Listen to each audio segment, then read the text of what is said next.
크리에이티브 위크 인사이트 토크를 맡은 브랜드 텔러 로나라고 합니다. 반갑습니다.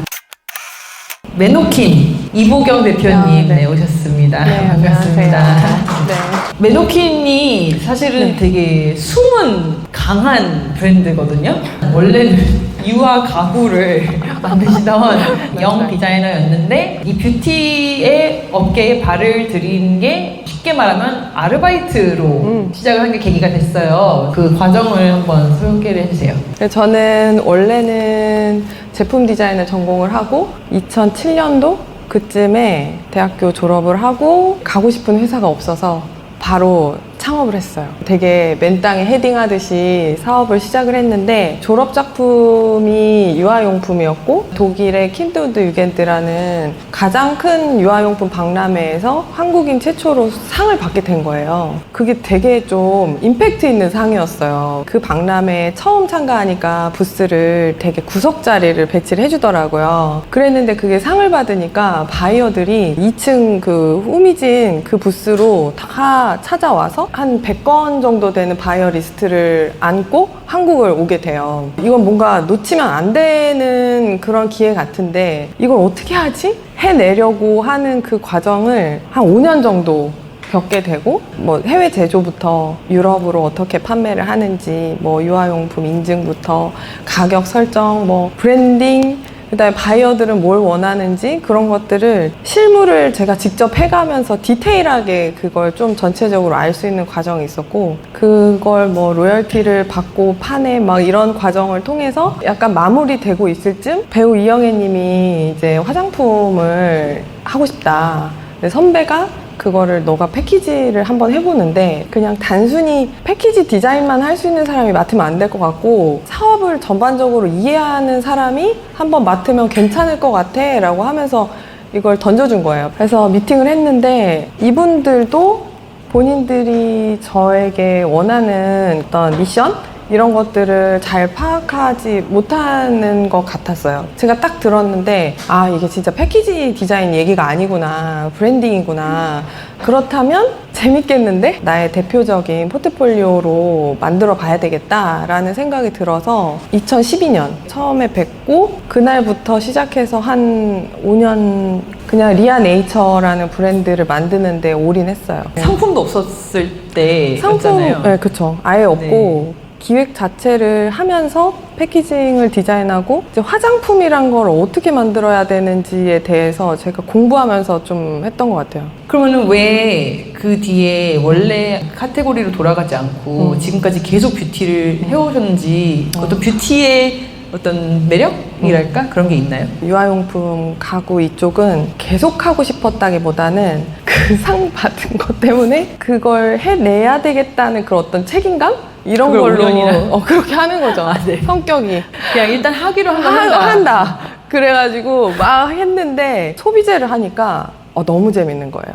아, 어떤 점이 그렇게 재밌었어요? 브랜드의 크리에이티브 디렉터로서 디자인 언어로 얘기할 수 있는 그 요소들이 뷰티는 정말 많고 그 소비자들이 그 구매하는 결정적인 요소 중에 굉장히 많은 포지션을 차지하고 있잖아요. 그래서 제 그 탤런트를 활용을 해서 소비자들의 마음을 탁 사로잡는 그 포인트를 이렇게 하면 좋아할 것 같아 했는데 화답이 오는 그게 반응이 되게 뚜렷했어요. 그러니까 되게 많이 당긴다 그럴까요? 그게 반응이 좋으면 더 재밌잖아요. 그렇죠. 네, 그 리아네이처 하고 그 뒤에 뭐 다른 카테고리에 F&B나 이런 데서 오퍼가 몇 군데 있었어요. 근데 소비재를 하고 싶더라고요. 그래서 그 다음에 이제 라엘 코리아를 가시고 이제 세팅 다 해놓고 나와서 이제 메노킨을 창업을 하셨는데 리아네이처, 라엘 코리아, 그리고 메노킨이 각각 어떤 브랜딩으로 이제 세팅을 하셨고 운영을 하셨었는지 한번. 메노킨 소개를 잠깐 해드리면 저희는 그 시간을 줄이는 혁신적인 미니멀 스킨케어를 하는 브랜드고요. 좀 특이하게 시간과 효과, 그 다음에 성분을 중심으로 제품을 출시를 하고 있고 대표 제품은 이 30초 퀵 버블 마스크예요. 30초 만에 마스크팩을 할 수 있는 이 제품으로 활동을 하고 있는데 그 전에 작업들을 나열을 해서 보여드리면 리아네이처라는 브랜드는 좀 약간 한국적이고 미니멀한 감성 그 다음에 뮤즈가 이영애인 점을 좀 살려서 한국적인 패키지와 깔끔함, 그 다음에 정성스러움 이런 키워드를 담아서 브랜딩을 했던 기초 브랜드고요. 그 다음에 라엘은 지금 아마존 1위 그 오가닉 생리대로 되게 유명하죠. 올영이랑 이런 데 다 들어가 있는데 이제 라엘 코리아가 생기면서 이제 뷰티 카테고리를 확대하면서 fem케어까지 전반에 걸친 패키지와 상품 기획 그런 것들을 진행을 했고, 그 다음에 메노키는 제가 직접 만든 브랜드고, 처음 만들 때부터 한국에서의 매출 대비 3배는 해외에서 나와야 된다, 특히 미국에서 라는 목표를 갖고 회사를 만들었어요. 2020년도에. 리아네이처 같은 경우에는 13년도에 론칭을 하고 했을 때 이제 중국에서 오는 그런 K-뷰티의 열풍? 그걸 입고 글로벌리 좀 확장이 된 그런 브랜드고, 라엘은 미국에 어떤 제품들이 인기가 많고 아마존에서 특히 어떤 플레이를 펼치나에 대해서 스터디를 하면서 그쪽 위주로 플레이를 한 브랜드고, 저는 이제 앞으로 가야 되는 거는 어딘가 이제 한국에 머무르는 게 아니라 그래서 패키지나 무드에 전반적으로 담기게 되는 것 같아요. 리아 자체가 LYA 이영의 이니셜이에요. 저한테 처음 의뢰했던 게 비누를 만들고 싶다는 거예요. 지금은 비누가 뷰티에서 엄청난 그 카테고리 볼륨이 됐지만 그 당시에 비누를 하는 브랜드 자체가 없었어요. 어떻게 하면은 사게 하지? 가치 부여를 어떻게 하지? 근데 보니까 기념품으로 되게 많이 쌈짓길 어디 그 안에서 되게 많이 가져간다는 거예요. 대나무 죽통 안에 이렇게 해가지고 파는 거예요. 근데 그거를 일본 관광객들 뭐 되게 많이 사는 거예요. 저거를 좀 더 모던하게 풀 수는 없나? 이걸 배우 이영애와 연결 지었을 때 좀 맞는 이미지로 풀 수는 없을까 해서 뷰티 브랜드에서 잘 하지 않는 저 도자기 패키지를 색깔별로 한 12가지 컬러를 쫙 만들고, 그 당시에 제가 되게 무모했죠. 그때는 완전 디자인에 되게 많이 꽂혀있던 때여서 그 투자자분들 되게 연배 있으신 어르신분들 앞에서 이거 쫙 했는데 그분들이 얼굴이 이게 일단 되게 받아주셨어요. 그게 되게 감사한 거고, 근데 실제로 반응이 좋았어요. 저 패키지에 대해서 그녀와 잘 어울렸고, 컬러별로 이렇게 모으는 분들이 생겼고, 이미지 때문에 이제 보도자료나 뭐 여러 군데서 홍보가 저절로 되는 그런 부분이 좀 있었죠. 공간도 그에 맞춰서 디자인을 했고, 제가 도면을 치면서 상품 기획을 하고 그 제품 패키지 스케일에 맞춰서 그 가구들을 비율을 짜고 모든 게 동시에 이루어지면서 어떻게 하면 리아스러울까를 정말 많이 고민하면서 작업을 했던 것 같습니다. 저도 저게 처음이었는데 그래서 더 왜 과감해지는 거 있잖아요. 잘 모르니까. 네, 모르니까 내가 이건 하는 제안이 어떤 후폭풍을 불러올지. 저게 이제 삼청동에서 그래도 들러보면 좋은 그런 공간들로 이제 입소문이 나면서 전 세계 뷰티 관계자들이 많이 와서 보고 미팅도 하게 되고 뷰티 산업에 대한 전반적인 이해? 저기서 생겼던 것 같아요. 근데 리아네이처는 어쨌든 한국적인 걸 외국으로 좀 선보이는 거였다면, 맞아요. 라엘은 이미 미국에서 탄생한, 물론 맞아. 그 파운더가 한국분으로 알고 네, 있어요. 네, 네. 근데 그거를 다시 한국에 소개하는, 그때는 어떤 전략으로? 이제 라엘이 크게 투자를 받으면서 생리대뿐만 아니라 다른 카테고리까지 아마존에서 적극적으로 더 플레이를 하면서 매출을 한번 일으켜 보겠다는 사업 계획 같은 것이 있었어요. 지금 알고 계시는 저 R 심볼을 가진 그 패키지들, 이런 것들을 전체적으로 리뉴얼을 하되, 라엘이 떠오르면서도 좀 뷰티에 걸맞는 그런 브랜딩과 패키징, 또 한국이 화장품이 엄청 유명하니까 미국 사람들도 한국 화장품이 좋다라는 신뢰도가 있잖아요. 근데 그런 것까지도 고려하는 그게 뭘까를 되게 고민을 하다가, 이제 라엘은 360도 케어 해가지고 여성들이 월별로 겪는 그런 호르몬의 불편함? 이런 것들을 잘 소구할 수 있는 그런 포인트들을 쉽게 풀어냈으면 좋겠다라는 니즈가 있었고, 처음에 핀플 패치를 했는데 그게 좀 잘 되는 거예요. 아, 이렇게 뾰루지에 붙이는. 그렇죠. 확장할 수 있는 전체적인 스킨케어 라인, 미국의 그 K-뷰티 쓸만한 20, 30대들을 겨냥한 컬러풀하고 통통 튀는 그런 브랜딩을 원했고, 지금도 그렇게 이렇게 펼치고 있는 상황이죠. 그러면은 요거에 비해서 메노키는 또 네. 다른 카테고리라고 볼 수 있나요? 뷰티도 이제 디자인 베이스의 분들이 되게 많이 창업을 하시고 그러거든요. 디자인 베이스로 더 성공할 확률이 높은 거는 확실히 그 메이크업이나 향 이런 브랜드가 브랜딩이 더 세고 디자인 감각이 더 필요한 그런 것 같은데, 저는 이제 기초 중심으로만 지금 3번째 하고 있잖아요. 어떤 책에서 읽었는데 총 쏘고 대포 쏘는 전략? 뾰족한 그 한 구석, 그 사람들에게 통하는 그 구석을 먼저 찾는 것 같아요. 그러니까 리아네이처도 저 비누 케이스 저걸로 시작을 해서 그 이미지를 계속 확장해 가면서 사람들에게 신뢰를 얻고 그 카테고리에서 반응이 오는 분들한테 더 집중했던 것 같고, 라엘도 마찬가지로 여성 생리대에서 제 고민에서 확장될 수 있는 게 여드름? 그래서 피부 패치? 거기서 그 반응이 오는 거? 그럼 여드름 스킨케어? 저도 처음에 출시했던 제품들은 이렇게 데일리 3종 요거 3가지였거든요. 근데 저기서 지금 오른쪽에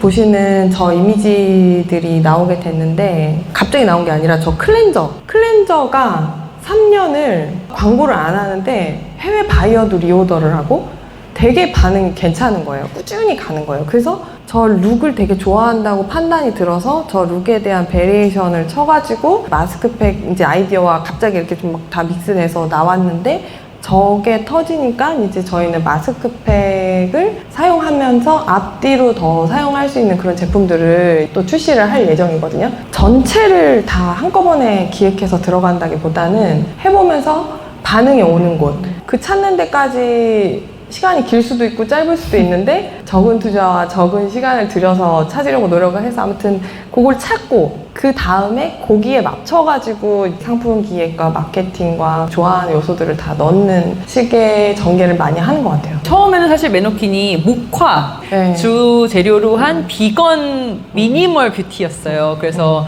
딱 요 3가지로 된다. 갑자기 얘가 나오기 시작하더니 브랜드 이미지가 되게 많이 바뀌었어요. 약간 내가 예상하지 못했던 방향으로 간 거잖아요. 어떤 소신이나 고집을 더 해봐야 되는 거 아닌가? 뭐 이런 건 없나요? 오늘 인터뷰에 앞서서 그 3년 전에 같이 인터뷰했던 걸 봤거든요. 얘기가 똑같더라고요. 컬러가 살짝씩 들어온다고 이게 완전히 바뀌었나? 저희가 얘기하고 있는 그 미니멀 스킨케어에 대해서 그걸 생각하다 보니까 시간도 다 줄여버리고 시트도 없애버리고 좀 더 간편하면서 효과 있게 사용할 수 없을까에 대한 해결해 보려고 하는 그런 노력들, 그런 것들은 처음이나 지금이나 똑같은 것 같아요. 다만 이제 사람들이 더 필요로 하고 네. 또 좀 더 선호하는 어떤 네. 분위기 이런 네. 쪽으로 찾아가는 거군요. 네. 사실 이 제품 자체도 저한테서 출발을 하긴 했거든요. 그죠.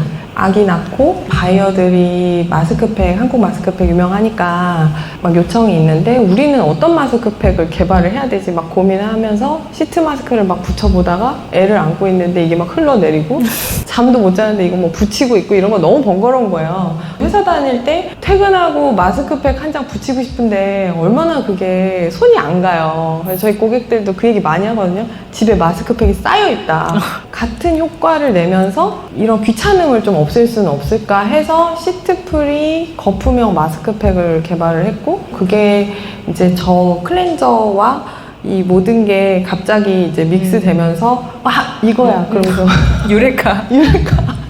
그 모먼트가 있었던 거죠. 그러면은 마케팅적인 부분, 특히 네. 상세 페이지 같은 거 네. 보면은 아름답고 막 이랬는데 타겟층 자체가 바뀌니까 같은 사람이 했다고 믿기 힘들 정도로 디자이너를 뿌리로 가진 사람이라면 약간은 좀 자존심 상할 것도 같거든요. 이거는 지금도 눈 감고 봐요. 제가 흐린 사람의 취향은 굉장히 많고 스킨케어에서 하는 그 마케팅은 제가 봤을 때 아무래도 바이럴성도 많이 태우고 그다음에 브랜딩도 많이 태우고, 그러니까 이거를 비율을 적절하게 가져가야 되는 것 같고요. 저희가 이것만 하는 건 아니고 브랜딩을 위한 그런 노력들도 같이 하고 그런 촬영도 따로 하고, 근데 그야말로 그 척추를 갈아 끼는 고통? 그거다. 리아네이처와 라엘 같은 경우에는 크리에이티브 디렉터로서 그거를 펼쳤죠. 메노키는 제가 경영인인 것 같아요. 이제는 디자인을 남에게 맡겨도 괜찮아요. 이제 진짜요? 네. 어. 제일 중요한 거는 고객의 반응? 실제로 이렇게 했을 때 어쨌든 반응이 오니까. 네, 구매로 연결되고 저희 고객들 리뷰 보는 게 제일 큰 즐거움인데 이렇게 해도 고객들이 진짜 제품이 좋으면 공감하는구나 라는 거를 확인을 하면서 회사 자체가 운영이 되고 다른 고객들한테 저희 그 메시지를 더 넓게 글로벌하게 펼칠 수 있는 어떤 원동력이 만들어지는 거기 때문에 지금은 디자인만 본다기보다는 제 모드를 완전히 바꿔서 전반적으로 좀 보는 편인 것 같아요. 아까 흐린 눈 하시는 부분이 네. 굉장히 많을 텐데. 많죠. 이것만은 물론 당연히 이제 제품 뭐 퀄리티는 뭐 당연한 거지만 지켜야 된다. 저희가 이제 커지면서 처음처럼 작았을 때 그 규모에서 느꼈었던 진정 어린 그런 케어? 그런 것들이 커져도 계속 유지되게 그런 노력이 저는 디자인뿐만 아니라 마케팅 메시지랑 CS 제품 받아봤을 때 오픈했을 때 그런 어떤 인상 이런 것까지 계속 그거를 잘 유지되게 하려고 엄청 노력하는 것 같아요.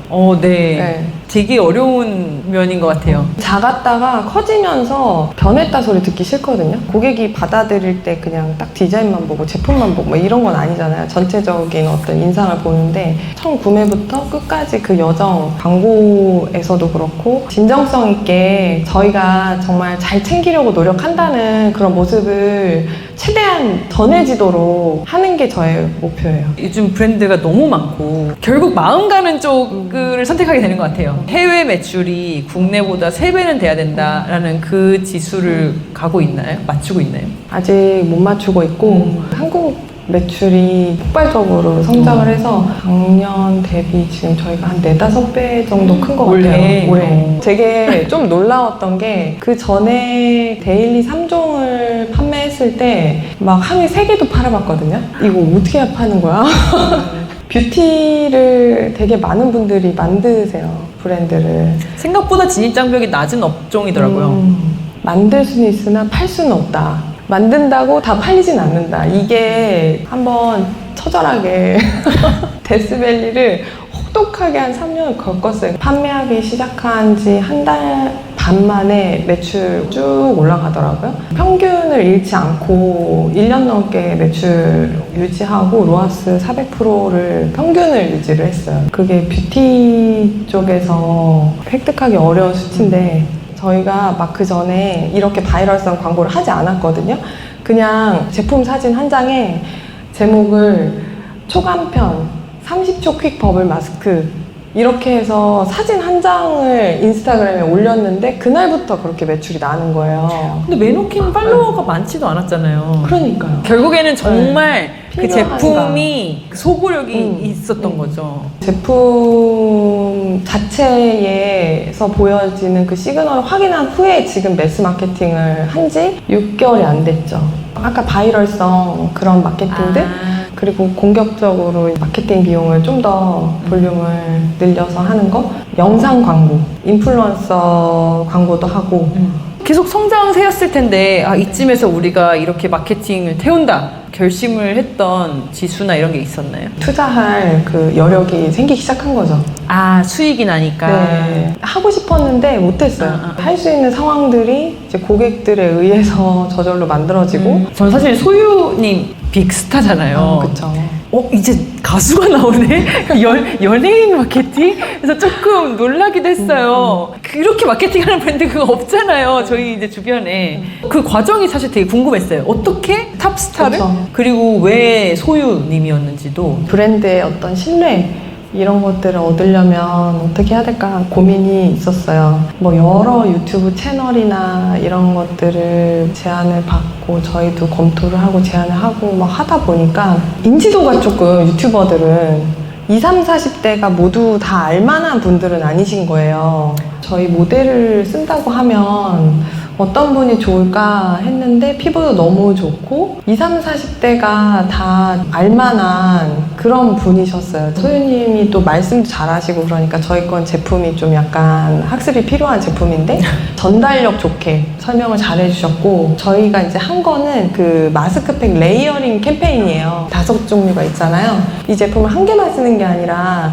한 번에 3번, 4번 이렇게 레이어링해서 사용을 하면은 더 피부가 좋아지거든요. 그 내용들로 지금 많이 하고 있고 실제 고객님들이 그렇게 사용을 많이 하고 계세요. 이 광고 태우고 페이지도 따로 만들고 좀 더 알기 쉽게 이런 분의 섭외는 이제 에이전시 통해서 네. 가는 거죠? 네, 네. 너무 신기하다. 저희도 촬영하고 오면서 너무 신기하다. 우리가 하루 3개 팔 때도 있었는데 이제 이런 분까지 섭외해서 이렇게 하게 된 게 되게 많이 뭐랄까 뿌듯했어요. 근데 그건 대표님이 약간 뭐 물면은 절대 놓지 않는 그런 게 있기 때문에 그 밀리언셀러의 이제 길로 이제 가는 거잖아요. 네. 그런 과정에서 어떤 것들을 또 이렇게 매만져 가야 되는지. 스킨케어 브랜드는 제품으로 이야기를 해야 되고 저희 제품을 사랑해 주시는 분들이 더 좋아할 만한 제품들을 계속 출시하면서 큰 사랑을 받는 그런 선순환을 만들고 싶거든요.